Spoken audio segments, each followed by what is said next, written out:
Magandang araw sa inyong lahat guys. Alam nyo kahapon, nag-overtime ako sa aking duty. Nakauwi ako 1:00 na ng hapon. At nadaanan ko nga yung isang matanda na nag-aayos ng basura dyan sa Spring Hills. At dahil sa hindi na ako nakatulog ng maayos, hindi na rin ako nakapasok. Nagkaroon ako ng pagkakataon na magtanong-tanong kung saan nga nakatira itong si Tatang. At itinuro nga sa akin ng aking kakilalang co-guards. At pinuntahan ko nga yung bahay ni Tatang Awit upang maibigay yung blessing ni God.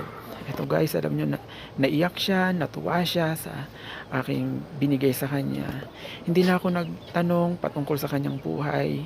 Nagpaalam na lang ako na magbibideo kami, magpipicture ako para mailagay ko siya sa TikTok. At pumayag naman siya guys. Alam nyo ako, masuot ko lang guys yung damit na gusto kong mabili at maisuot. Masaya na ako guys. Kaya sana no, kung meron tayo